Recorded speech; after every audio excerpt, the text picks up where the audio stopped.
Silakan duduk Bapak Ibu Saudara. Shalom. Kita berikan tepuk tangan sekali lagi buat semua yang melayani hari ini. Luar biasa Saudara ya. Saya tadi dengarkan paduan suara berasa ada di kampung Saudara ya. Saya pikir saya udah di Medan kayak ini. Di mana mamaku? Gak ada, ternyata udah gak ada ya. Oke, haleluya. Terima kasih buat semuanya dan selamat kita merayakan hari kenaikan Tuhan Yesus Kristus ke sorga. Dan juga hari ini kita bersuka cita karena hari ini juga kita akan pergi liburan 3 hari 2 malam ya. 3 hari 2 malam ya, benar ya, 3 hari 2 malam kita akan liburan bersama keluarga besar. Biasanya mungkin cuma 1-2 keluarga, kalau ini keluarga besar kita. Jadi bersama-sama untuk menikmati berkat-berkat Tuhan dan anugerah Tuhan. Saudara semua bersuka cita, men? Boleh lihat kiri kanannya, katakan sesuatu yang memberkati, katakan Tuhan mengasihimu, Tuhan memberkatimu, Allahmu hidup, kamu punya pengharapan dalam Tuhan. Haleluya. Oke, Bapak Ibu Saudara, hari ini nggak tahu tuh handphone siapa ya, nanti ketinggalan di sini. Kalau mau dihibahkan juga nggak apa-apa, saya terima dengan sukacita. Oke, hari ini kita merayakan kenaikan Tuhan Yesus ke sorga, tapi sekaligus juga sebenarnya waktu kita merayakan kenaikan Tuhan Yesus ke sorga, ada yang perlu kita pikirkan bahwa begini, kalau dia naik, dia juga akan datang lagi. Amin saudara. Jadi kita perlu mempersiapkan diri kita sebenarnya. Setiap kali kita tiap tahun memperingati kenaikan Yesus Kristus ke sorga, itu berarti kita juga sedang mempersiapkan diri kita bahwa gini, Yesus yang naik itu, dia juga akan datang kembali untuk membawa kita bersama dengan dia selama-lamanya. Katakan amin saudara. Jadi ini artinya memberi pengharapan buat kita bahwa gini, Allah kita memang Allah yang tidak pernah meninggalkan kita sendirian. Nah Bapak Ibu Saudara, hari ini saya akan kasih temanya buat kita, yaitu karya Roh Kudus dalam kehidupan kita. Tapi sebelum kita masuk ke sini, bolehkah dibuka ayat firman Tuhan dalam Kisah Rasul yang pertama. Jadi hari ini harusnya kita adalah kesimpulan dari Kisah Rasul pertama dan juga Kisah Rasul yang kedua. Nah boleh kita baca bersama-sama Bapak Ibu Saudara 2-3. Tetapi kamu akan menerima kuasa kalau Roh Kudus turun ke atas kamu dan kamu akan menjadi saksiku di Yerusalem dan di seluruh Yudea dan Samaria dan sampai kemana? Ke ujung bumi. Ayat yang ke-9. Sesudah ia mengatakan demikian, apa saudara kita baca 2-3. Terangkatlah ia disaksikan oleh mereka dan awan menutupnya dari pandangan mereka. Kalau saudara baca ini, apa sih yang saudara pikirkan waktu saudara baca bahwa Yesus tiba-tiba terangkat, tiba-tiba di bumi, dia tiba-tiba naik, terangkat, ditutup dengan awan kemuliaan. Apa yang saudara pikirkan? Pernah gak saudara bayangkan bagaimana perasaan murid-murid melihat guru mereka itu bukan lebih daripada Superman lah saudara ya.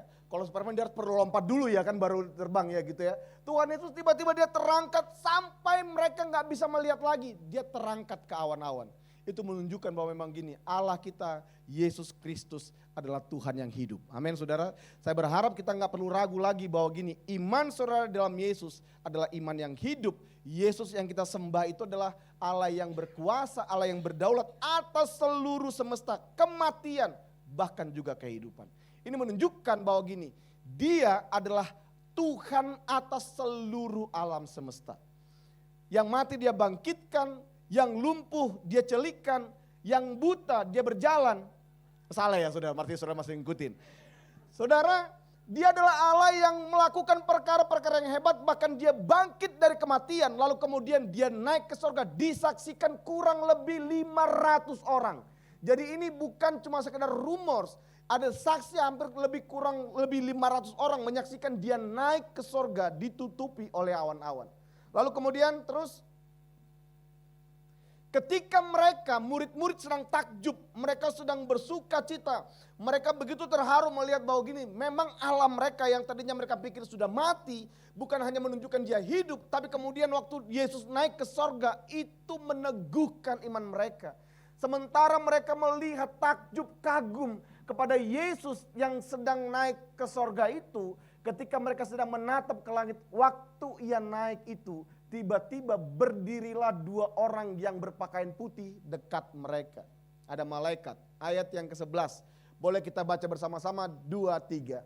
Dan berkata kepada mereka, hai orang-orang Galilea, mengapakah kamu berdiri melihat ke langit? Yesus ini yang terangkat ke sorga meninggalkan kamu akan datang kembali dengan cara yang sama seperti kamu melihat dia naik ke sorga. Dan kalau saudara nanti baca dalam kitab Wahyu, memang dia nanti akan datang waktu bunyi sangkakala, dia akan datang, dia akan turun, kebangkitan akan terjadi, lalu dia akan mengubahkan semua orang-orang yang masih hidup akan diangkat dan kemudian diubahkan dalam tubuh kemuliaan.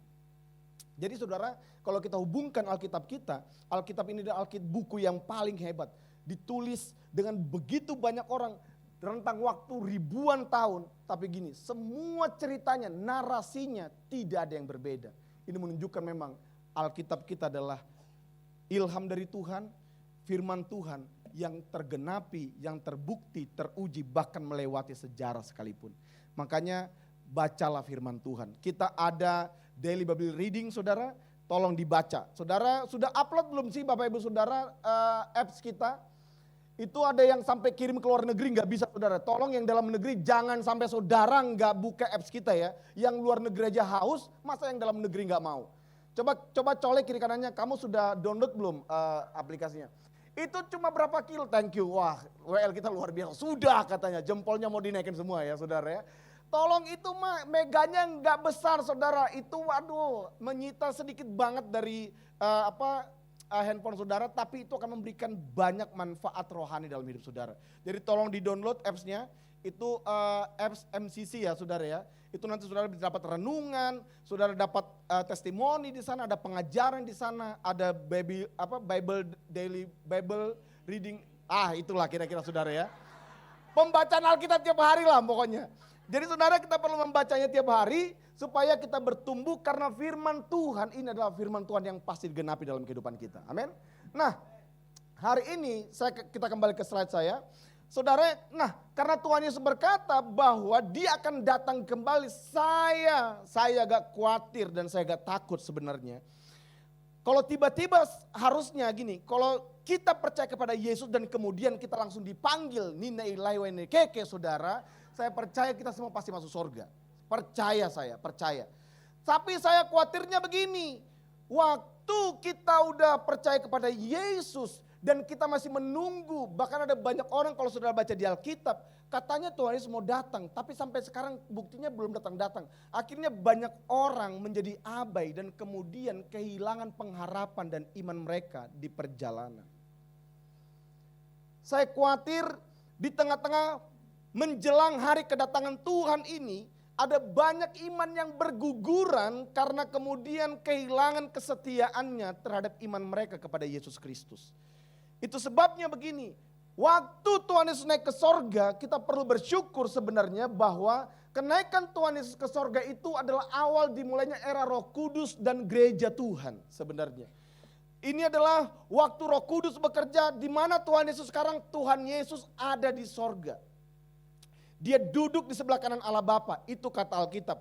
Kalau begitu sekarang yang bekerja di antara kita itu adalah pribadi Roh Kudus yang dicurahkan setelah Tuhan Yesus naik ke sorga. Itu makanya pengalaman di loteng Yerusalem 2000 tahun yang lalu dalam Kisah Rasul pasal 2, ini adalah penggenapan nubuatan yang sudah dinubuatkan ribuan tahun sebelumnya. Bahwa gini, Tuhan tidak lagi berdiam di luar, Tuhan akan berdiam di dalam kita. Melalui apa saudara? Melalui rohnya, melalui Roh Kudus.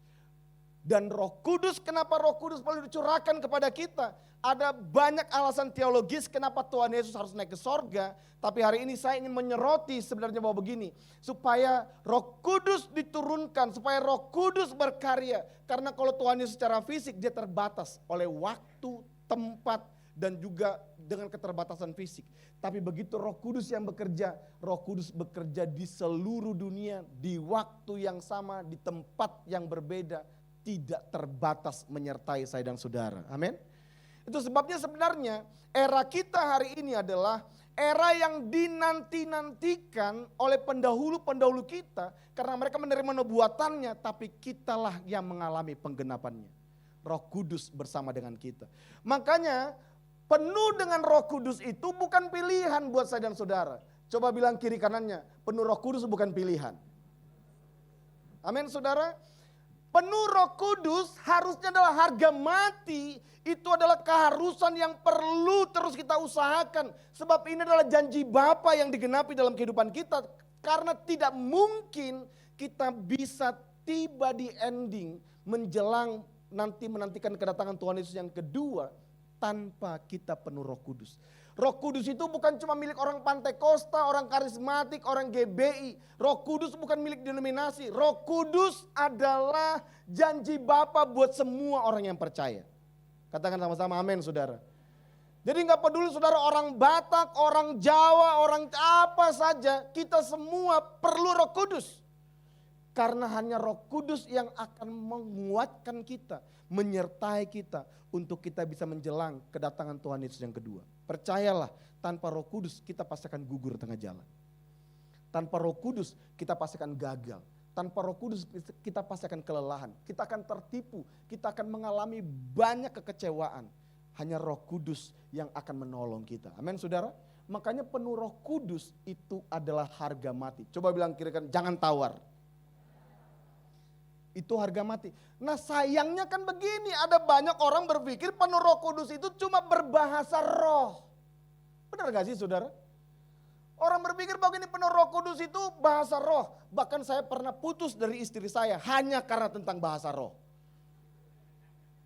Bayangkan ya, tanda orang penuh Roh Kudus, istri saya bilang hanya bahasa roh tanda satu-satunya. Saya bilang, ini kamu belum masuk kepada pewahyuan yang terbaru sayang. Waktu itu masih pacaran kan. Jadi bayangkan ya saudara, karena doktrin gereja kita sempat putus, untung nyambung lagi.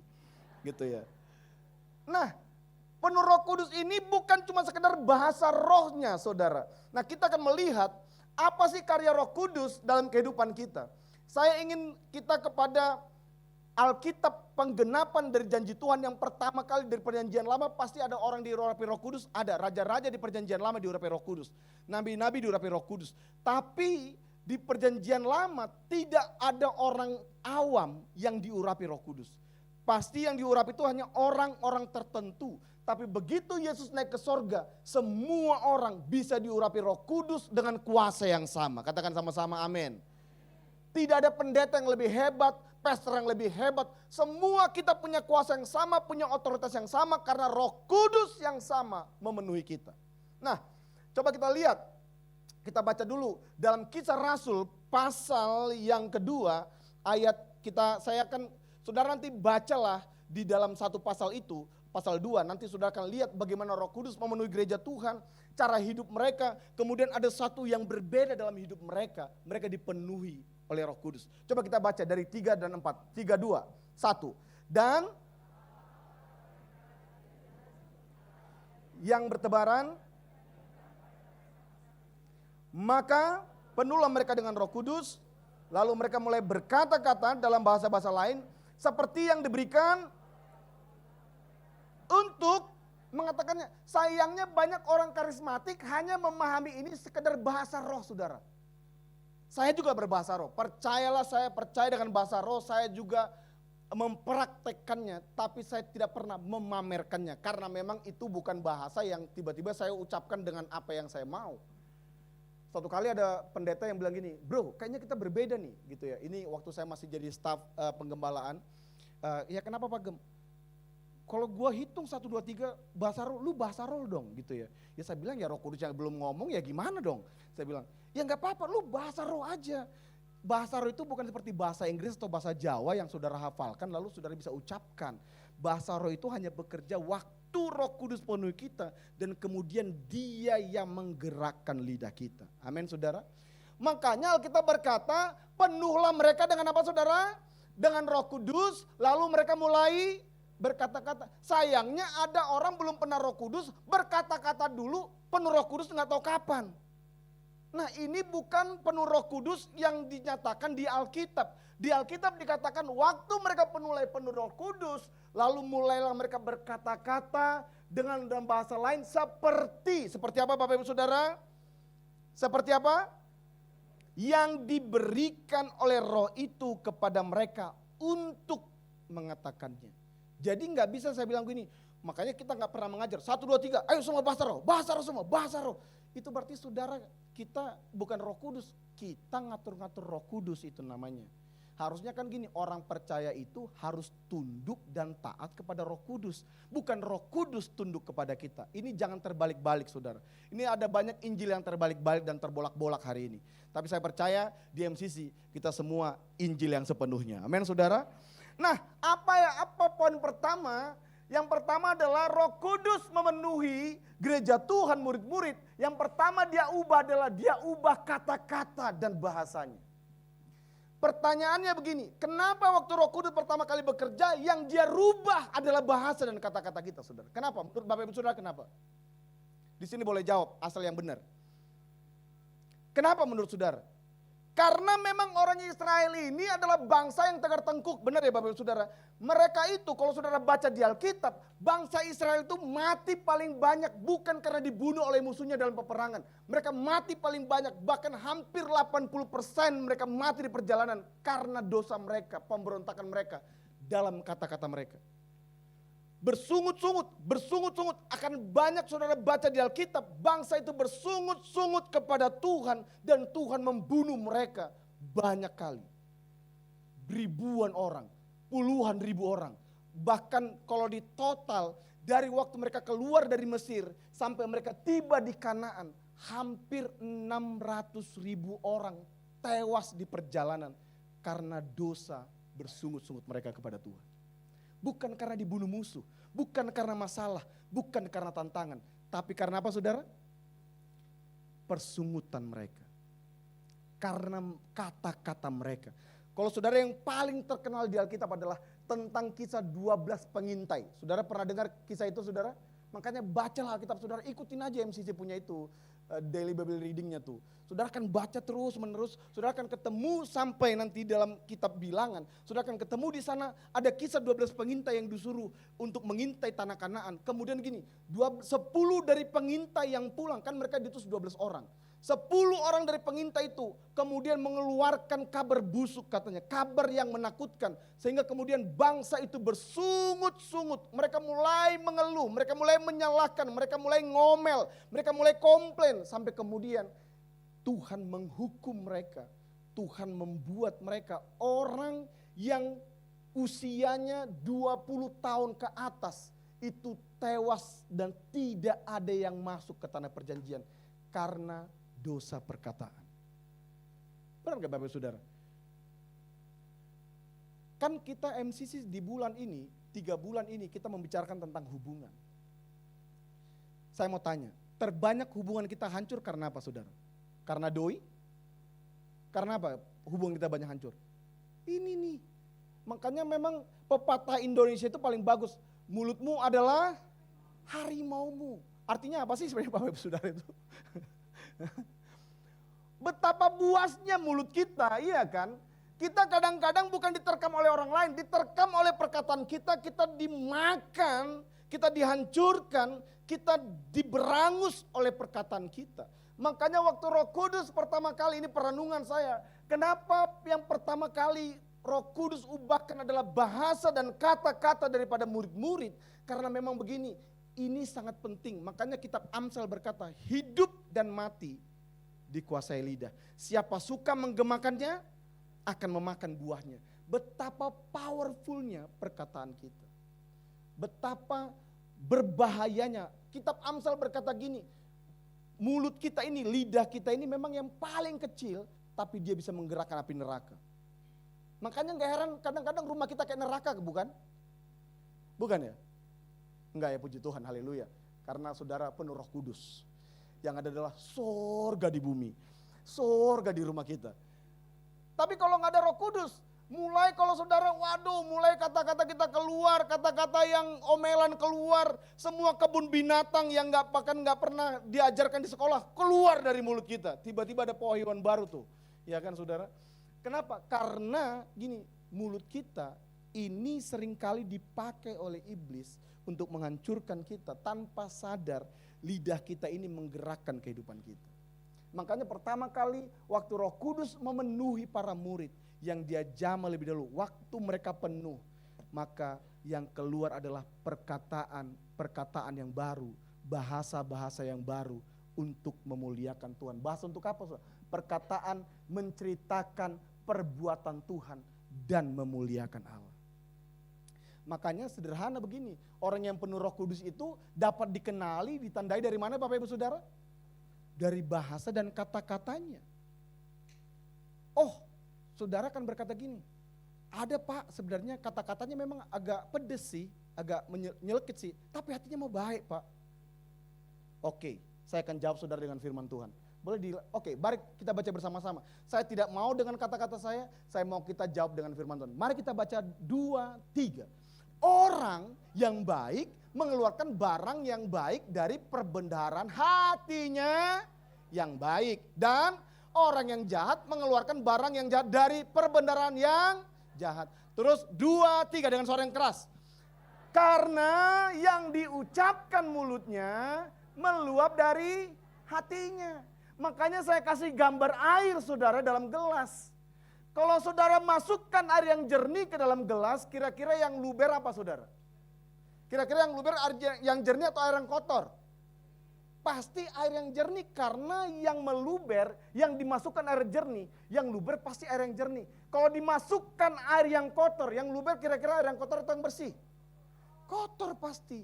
Nah, sebenarnya mulut kita, perkataan kita, lidah kita, bahasa kita yang sering kita pakai, itu adalah tanda luapan siapa yang memenuhi hati kita sebenarnya. Kalau hati kita penuh dengan luka, kekecewaan, maka nggak heran gini, yang luber, yang meluap, yang keluar dari perkataan kita adalah kata-kata yang menyakiti orang. Kata-kata yang menghakimi, gampang untuk kita berkatakan perkataan yang negatif, perkataan yang sia-sia, perkataan kotor dan segala macam. Kenapa? Jangan-jangan karena memang gini, yang penuh kita bukan Roh Kudus. Kalau Roh Kudus yang penuh kita, kata-katanya pasti kata-kata yang memuliakan Tuhan. Amin saudara? Kata-katanya pasti kata-kata menceritakan perbuatan Tuhan, karya Tuhan. Tapi kalau saudara yang mulai, coba ceklah. Kalau kata-kata saudara udah mulai negatif, pesimis, itu berarti hatimu sedang penuh dengan kekhawatiran. Benar gak sih saudara? Kalau hati kita penuh kekhawatiran, ketakutan, yang keluar dari mulut kita pasti gak mungkin, oh haleluya Tuhan pasti tolong. Gak mungkin bisa keluar itu. Kalau hati kita lagi dipenuhi dengan kekhawatiran, ketakutan, yang meluap pasti kata-kata pesimis, kata-kata yang negatif, kata-kata yang akan menghancurkan hidup kita. Hari ini, Yesus naik ke sorga supaya Roh Kudus turun berkarya dalam hidup kita. Dan pertama kali yang Tuhan mau sentuh, Roh Kudus mau sentuh adalah perkataan kita. Ada banyak orang berdoa buat keluarganya, buat pasangannya, buat anak-anaknya. Tapi kemudian gini, setelah dia amin, dia memperkatakan yang sebaliknya dari apa yang didoakan. Pernah ngalamin saudara? Saya percaya sih di jemaat sini gak ada, di jemaat sana yang ada. Nanti juga pasti di sana ngomongnya begitu ya saudara ya. Kita seringkali adalah pribadi yang membatalkan doa-doa kita dengan perkataan-perkataan kita. Mulai hari ini, kalau kita ingin melihat semua berubah, yang Tuhan pertama kali ubah daripada murid-murid waktu mereka penuh Roh Kudus adalah dia ubah perkataan dan bahasa mereka. Coba cek, perkataan dan bahasa apa yang paling sering keluar dari mulut kita, itu menunjukkan apa yang mengisi hati kita. Berarti memang kita lagi penuh. Kalau perkataan kita selalu menghakimi orang, kita memang penuh dengan luka dalam diri kita. Karena ini, orang yang terluka akan cenderung melukai orang lain. Itu udah pasti. Saudara tahu cumi-cumi itu yang ada itu cumi yang ada hitam-hitamnya. Kenapa dia keluar? Karena ada dalam dirinya banyak tinta hitam. Walaupun katanya itu enak, tapi saya nggak suka makannya. Saudara, itu tinta hitam itu katanya enak, tapi saudara, kenapa dia bisa mengeluarkan banyak tinta hitam? Karena di dalam dirinya ada banyak yang zat hitam itu yang dikeluarkan. Dan apa yang kita keluarkan melalui perkataan kita adalah bukti apa yang memenuhi perbendaharaan hati kita. Sederhana, banyak orang ingin mengubah yang di luar tanpa membaharui yang di dalam. Tuhan selalu bergerak gini, dia selalu bergerak inside out. Kalau saudara ingin mengubah cerita hidup saudara, mulai ubah perkataan saudara. Murid-murid sebelum dipakai dengan hebat, dengan pelayanan yang luar biasa. Pertama kali Roh Kudus ubah adalah lidah dan perkataan mereka, bahasa mereka. Saya berdoa supaya di jemaat kita, di MCC Selipi, kita semua akan mengeluarkan perkataan-perkataan yang memuliakan Tuhan dan tentang perbuatan-perbuatan Tuhan yang besar. Kita berikan tepuk tangan buat Tuhan kita, saudara. Dan saya percaya begini, kalau ini yang kita lakukan di rumah kita, di keluarga kita, sekalipun mungkin situasinya tidak selalu baik. Saya tidak sedang mengajar bahwa gini, kita denial keadaan kita. Lalu memperkatakan kita kayak menolak realita dan memperkatakan bukan. Tapi sekalipun kita menghadapi masa-masa yang sulit, belajarlah tetap memperkatakan janji Tuhan. Perkatakanlah perbuatan-perbuatan Tuhan. Oh iya, sekarang saya kekurangan, tapi saya percaya Tuhan sanggup untuk memulihkan keadaan saya. Itu kan berbeda, saudara. Itu bukan berarti kita sedang menyangkali keadaan kita. Kita tahu bahwa kita sedang menghadapi sakit, tapi kita percaya begini, bahwa Yesus sanggup menyembuhkan orang yang sakit. Kita tahu mungkin ada pengharapan kita yang kelihatannya nggak mungkin, tapi kita akan berkata gini, dia sanggup melakukan yang tidak mungkin menjadi mungkin. Itu berbeda, itu namanya perkataan-perkataan iman yang keluar karena Roh Kudus penuhi kita, karena hati kita penuh dengan janji firman Tuhan. Amin, saudara. Tapi kalau kita nggak punya Roh Kudus dan janji firman Tuhan, yang keluar pasti hanya akan respon reaksi dari keadaan-keadaan yang kita alami. Semakin kita memperkatakan perkataan yang salah, nggak heran begini, kamu akan memakan apa katanya? Buahnya. Siapa yang suka menggemakannya, siapa yang suka mengucapkannya, akan memakan buahnya. So hari ini Bapak Ibu Saudara, kalau saudara ingin melihat buah yang baik di masa depan, mulailah ucapkan perkataan-perkataan janji Tuhan, perkataan-perkataan yang memuliakan Tuhan dan perbuatan-perbuatan Tuhan. Saya percaya gini, saudara nggak perlu berdoa untuk mujizat terjadi karena perkataanmu adalah perkataan yang akan mengubah hidup kita. Amin, saudara. Dan yang kedua, kita baca bersama-sama 2-3. Mereka bertekun dalam pengajaran rasul-rasul dan dalam persekutuan, dan mereka selalu berkumpul untuk memecahkan roti dan berdoa. Ada yang kedua adalah mengubah cara hidup. Karya Roh Kudus yang kedua adalah dia mengubah cara hidup kita. Bukan cuma sekedar bahasa kita, kata-kata kita itu dimulai yang pertama itu, lalu kemudian akan terlihat dari kata-kata yang berubah. Karena Roh Kudus yang penuhi hati kita, pasti akan terlihat dari cara hidup yang berubah. Murid-murid orang Israel pada waktu itu adalah mereka orang yang sangat dikucilkan. Iman mereka tidak disukai oleh orang Yahudi, tidak disukai oleh orang Romawi. Semua orang menolak iman mereka. Tapi ini yang luar biasa. Semua yang lain menyukai cara hidup mereka. Coba ya, saya ulang pelan-pelan. Orang Romawi, orang Yahudi tidak menyukai iman para murid-murid. Tapi mereka menyukai cara hidup mereka. Ada yang aneh gak menurut Bapak Ibu Saudara? Imannya tidak disukai. Berita tentang Mesiasnya tidak disukai, tapi mereka menyukai cara hidup mereka. Kenapa? Karena ada cara hidup yang berbeda. Cara hidup mereka kemudian gini, yang tadinya mereka hidup atas sesuka hati mereka, sekarang mereka suka pengajaran firman Tuhan. Mereka suka bersekutu dengan sesama orang percaya. Itu yang kita lakukan dalam retret kan Bapak Ibu Saudara ya. Jadi kita bersekutu, kita berbagi bersama di sana. Ada yang bawa potluck saudara, ini luar biasa juga. Ada yang bawa potluck makan siang, ada yang bawa potluck juga untuk nanti kita snack di Bogor saudara. Berikan tepuk tangan dulu dong buat saudara itu. Ini menunjukkan bahwa gini ada cara hidup yang mulai berbeda saudara. Ada yang berinisiatif untuk saya bawa untuk nanti tambahan snacknya di sini di situ. Saya pikir saya sedang melihat apa yang dilakukan oleh para murid-murid waktu mereka penuh Roh Kudus. Mereka mulai berbagi, mereka tidak egois, mereka tidak pelit. Yang pelit katakan amin. Ada yang terjebak saudara yang ngatur, amin. Oh, iya. Ini bukan, ini yang pelit saudara. Saudara penuh Roh Kudus harusnya gini, membuat kita jadi suka berbagi. Kenapa? Pertanyaan gini, kenapa orang yang benci iman para murid menyukai cara hidup mereka? Karena gini, ada sebuah komunitas yang belum pernah mereka lihat. Kalau saudara baca nanti Kisah Rasul pasal 2 cara hidup jemaat yang pertama di sana. Mereka ada yang menjual ladang mereka, Kalau dia punya rumah 2, dia jual 1. Kemudian gini, semua hasil penjualannya diserahkan kepada para rasul. Kemudian itu dibagi supaya semua anak-anak Tuhan, semua para murid yang berkekurangan punya kecukupan. Itu belum pernah dilihat oleh orang-orang di sekitar mereka. Cara hidup itu cara hidup yang belum pernah mereka lihat sama sekali. Mereka belum pernah ngebayangin cara hidup seperti itu. Sampai mereka lihat gini, siapa orang-orang ini? Kemudian mereka tahu, oh itu adalah murid-murid Yesus ternyata. Kemudian mereka bilang, cara hidup seperti itu mereka suka. Tapi imannya mereka tidak suka. Kenapa? Sebab mereka lihat murid-muridnya suka berbagi. Makanya kita juga berbagi. Gereja kita ini gereja yang suka berbagi, saudara. NBG berbagi, saudara. Ada yang kita retret berbagi, saudara tahu retret itu disupport hampir 80% dari gereja. Beri tepuk tangan dulu buat gereja, saudara ya. Walaupun mereka nggak tahu, tapi kita kasih tahu aja lah di sini ya. Ini menunjukkan bahwa gini, harusnya memang yang muncul dari hidup kita waktu kita dijamah oleh Roh Kudus adalah pelit hilang, kikir hilang.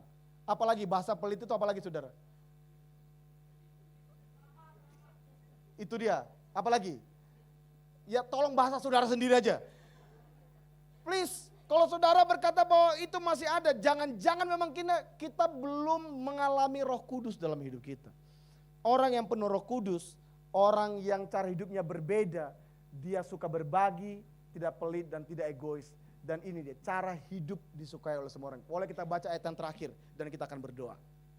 2-3, dengan bertekun dan dengan sehati mereka berkumpul tiap-tiap hari di bait Allah.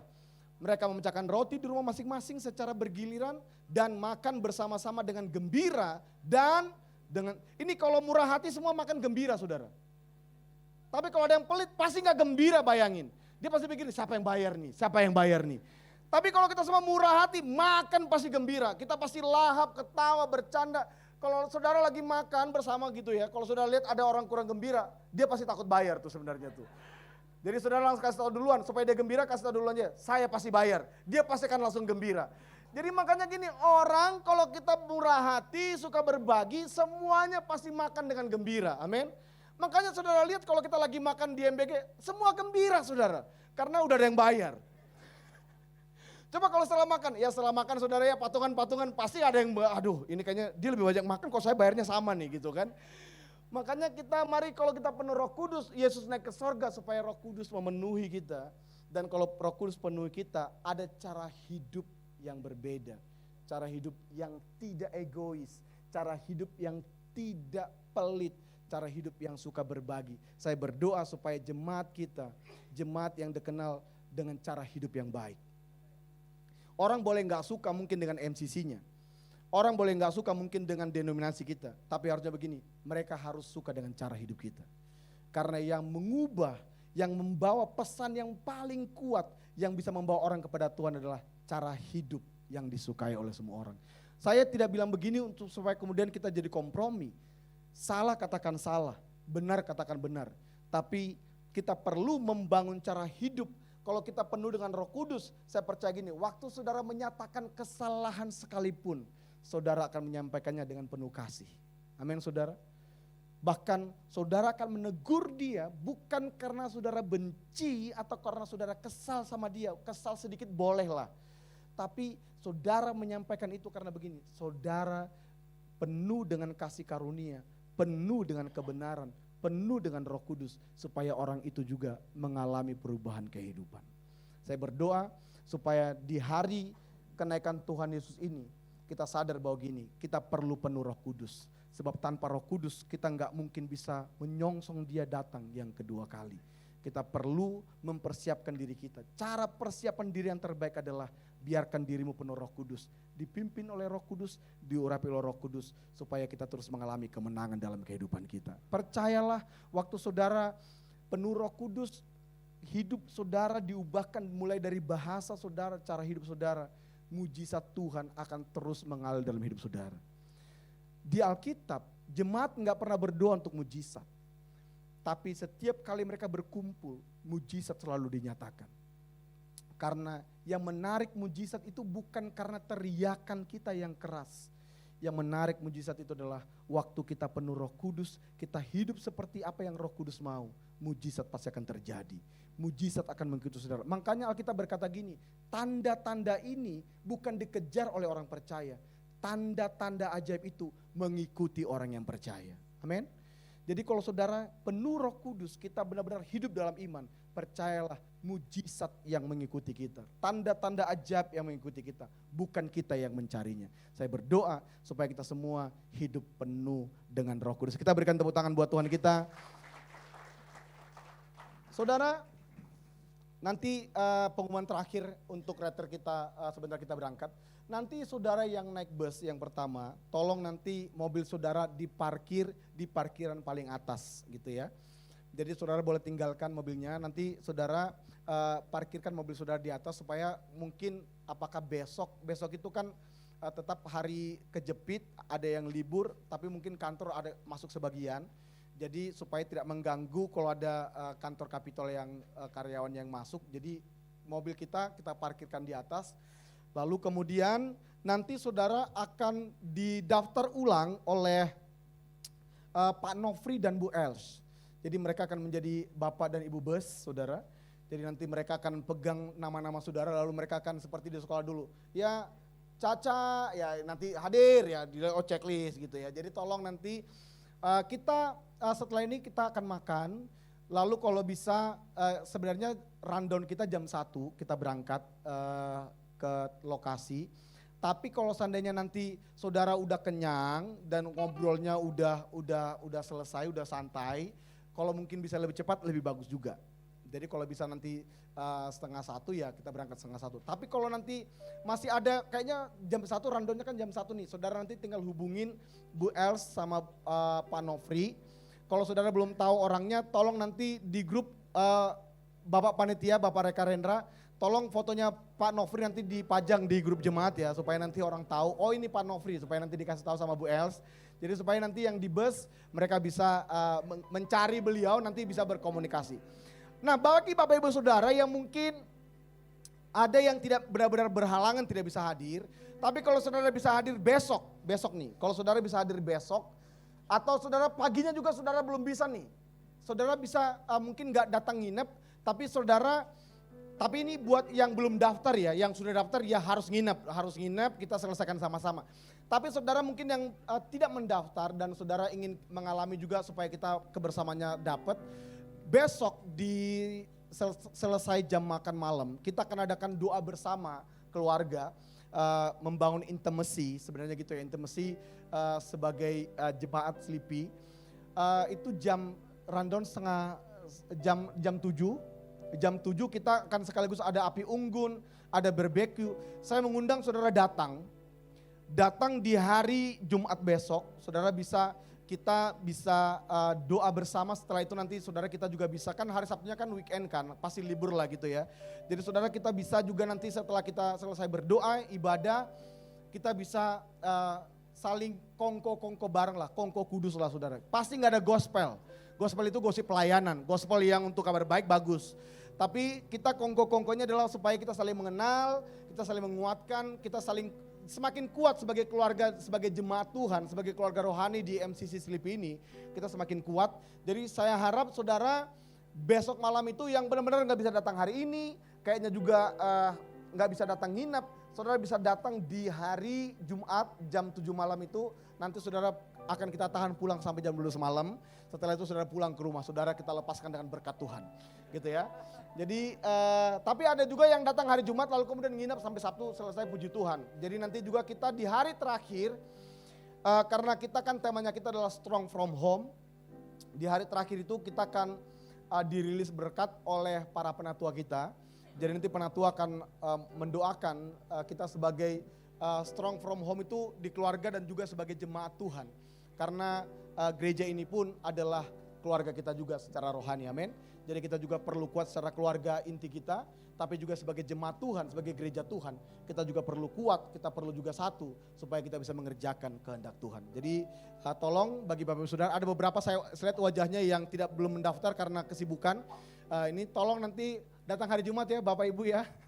Ya itu yang saya pandangin, ngerti lah. Saudara kan nggak tahu kemana sih Pak Gembala, saya ngerti siapa yang saya pandangin. Jadi tolong datang aja di hari Jumat malam supaya kita bisa bersama-sama, bersukacita bersama, berdoa bersama-sama. Mari kita berdiri,